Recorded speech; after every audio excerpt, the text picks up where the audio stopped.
আসসালামু আলাইকুম বন্ধুরা, সবাই কেমন আছেন? আশা করি সবাই ভালো আছেন। বন্ধুরা, আজকে আমি একটি রেসিপি নিয়েছি, দারুণ সুন্দর। এই রেসিপিটি দেখতেও যেমন সুন্দর, খেতে অসাধারণ মজার একটা রেসিপি নিয়ে চলে এসেছি। শুধুমাত্র ডিম আর ময়দা দিয়ে এত সুন্দর রেসিপি তৈরি করা যায়, আপনারা এই রেসিপিটি না দেখলে বুঝতে পারবেন না।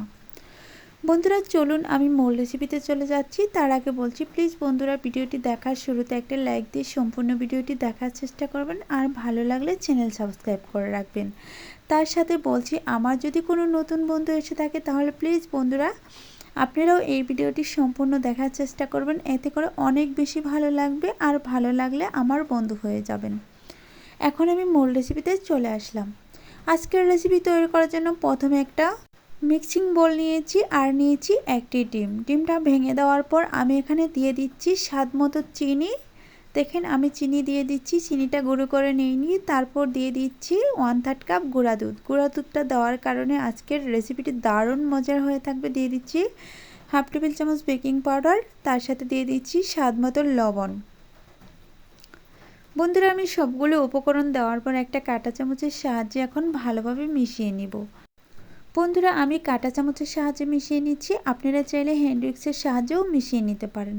তবে সবার হাতের কাছে হ্যান্ড উইক্স থাকে না, তার জন্য আমি কাঁটা চামচ দিয়ে মিশিয়ে দেখাচ্ছি। দেখেন এখন কিন্তু অনেকটা ঘন আছে, কিছুক্ষণ পর এমনিতে একটু লুজ হয়ে যাবে। দেখেন আমি 2 থেকে 3 মিনিটের মতো বিট করে নিব, এতে করে অনেক বেশি লুজ হয়ে যাবে। আর বন্ধুরা, এই চিনিটাকে একেবারে গলিয়ে ফেলা যাবে না, হালকা একটু দানা দানা রাখলেও চলবে। দেখেন আমার চিনিটা কিন্তু একেবারে আমি গলিয়ে ফেলিনি, সেটা আমি দেখিয়ে দিচ্ছি। দেখেন এখনও কিন্তু অনেকটা দানা দানা আছে, দেখা যাচ্ছে। বন্ধুরা, এখন আমি এখানে অ্যাড করে দিচ্ছি আটা অথবা ময়দা, যেটাই আপনারা চান দিতে পারেন, তবে আমি ময়দা দিয়ে দিচ্ছি। তারপর একটা কাঁটা চামচের সাহায্যে নেড়ে চেড়ে মিশিয়ে নিচ্ছি। আমি এখানে 1 কাপের একটু কম ময়দা দিয়ে দিচ্ছি, আপনারা চাইলে একটু বাড়িয়ে দিতে পারেন, তবে সেক্ষেত্রে ডিমটা আর একটু বাড়িয়ে দিতে হবে, তা না হলে অনেকটা টাইট হয়ে যাবে। আর বন্ধুরা, যখন আপনারা এই রেসিপিটি তৈরি করবেন যদি অতিরিক্ত টাইট হয়ে যায় তাহলে আপনারা হালকা একটু পানি অ্যাড করতে পারেন। দেখেন এখন আমি হাতের সাহায্যে এই কাজটা করে নিব। বন্ধুরা, আমি যে আজকের রেসিপিটি তৈরি করছি আপনারা একবার হলেও বাড়িতে ট্রাই করে দেখতে পারেন, দারুণ মজার একটা রেসিপি। আমি একেবারে গ্যারান্টি দিয়ে বলছি, একবার তৈরি করলে বারবার এটা তৈরি করতে ইচ্ছা করবে। আর এই রেসিপিটি মূলত চা দিয়ে খাওয়া যায়, চা দিয়ে খেতে দারুণ হয়ে থাকে। বন্ধুরা, এটা রেস্টে রাখার কোনো প্রয়োজন নেই। আমি হাতটাকে ক্লিন করে তারপর একটু তেল লাগিয়ে নিয়েছি, তারপর এভাবে করে গোল করে নিচ্ছি। দেখেন আমার ডোটা গোলা হয়ে গিয়েছে।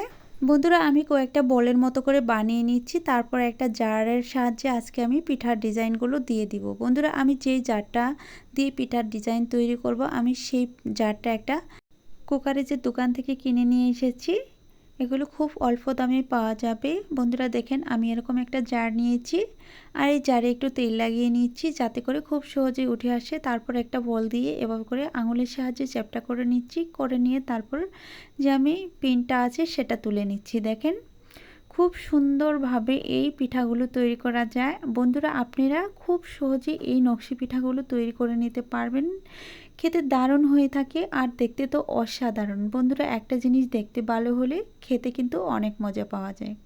বন্ধুরা, আমি একটা বানিয়ে নিয়েছি, সেইভাবে আমি আরেকটি বানিয়ে দেখাবো। দেখেন কত সুন্দর প্রিন্ট উঠেছে। একইভাবে আমি আরও একটি বানিয়ে দেখাচ্ছি। দেখেন খুব সহজে এভাবে করে বল বানিয়ে তারপর এভাবে করে রেখে একটু আঙুল দিয়ে প্রেস করে দিবেন, তাহলে দেখবেন খুব সুন্দর একটা প্রিন্ট উঠে গিয়েছে। তারপর এটাকে আলতু হাতে ভিতর থেকে তুলে নিয়ে আসতে হবে, একটুও ভেঙে যাবে না। দেখেন খুব সুন্দর দেখা যাচ্ছে, আমার কাছে কিন্তু অনেক বেশি ভালো লাগছে। জানি না আপনাদের কাছে কেমন লেগেছে। আপনারা এরকম পিঠা বানিয়ে আত্মীয় স্বজনের সামনে দিতে পারেন, তারা খেয়ে অনেক বেশি প্রশংসা করবে আর ডিজাইন দেখে অনেক বেশি মুগ্ধ হবে। বন্ধুরা দেখেন আমি একটু কাছ থেকে দেখিয়ে দিচ্ছি। আপনারা চাইলে এই জারগুলো দিয়ে নানান ধরনের পিঠা তৈরি করতে পারবেন, সন্দেশ তৈরি করতে পারবেন, যেটা ইচ্ছে সেটাই তৈরি করে নিতে পারবেন আপনাদের মন মতো করে। আপনারা যদি এরকম কয়েকটা জার করে রাখেন বা সাজ, এগুলো জারও বলে আবার সাজও বলে। বন্ধুরা, এখন আমি পিঠাগুলো ভেজে নেওয়ার জন্য চুলায় চলে গেলাম। এই তো চুলায় আমি আগে থেকে তেল বসিয়ে রেখেছি আর তেলটাকে হালকা আঁচে গরম করে নিয়েছি আর সেই গরম তেলে একটা একটা করে দিয়ে দিচ্ছি। বন্ধুরা, তেলটাকে অতিরিক্ত গরম করে ফেলা যাবে না, আবার একেবারে ঠান্ডাও রাখা যাবে না। মিডিয়াম আছে তেলটাকে হালকা কুসুম গরমের চেয়ে একটু বেশি করে তারপরে সেই তেলের উপর এই পিঠাগুলো দিয়ে দিতে হবে। বন্ধুরা, দেখতে অসাধারণ, আর যখন আমরা তেলে ভাজবো তখন কিন্তু অনেকটা নরম থাকবে, হালকা হাতে উল্টিয়ে পাল্টিয়ে দিতে হবে। আর যখন এটা অনেক বেশি ঠান্ডা হয়ে যাবে তখন অনেক বেশি মুচমুচে হবে। বন্ধুরা দেখেন, এখন কিন্তু আরও সুন্দর লাগছে। বন্ধুরা, আমি যতক্ষণে এই পিঠাগুলো বেজে নেব ততক্ষণে বলছি, প্লিজ বন্ধুরা আমার ভিডিওটি সম্পূর্ণ দেখার চেষ্টা করবেন। আর সম্পূর্ণ ভিডিও দেখার পর যদি ভালো লেগে থাকে তাহলে চ্যানেল সাবস্ক্রাইব করে রেখে পাশে থাকা বেল বাটনটি অন করে দিবেন আমার চ্যানেলের ভিডিও সবার আগে পাওয়ার জন্য।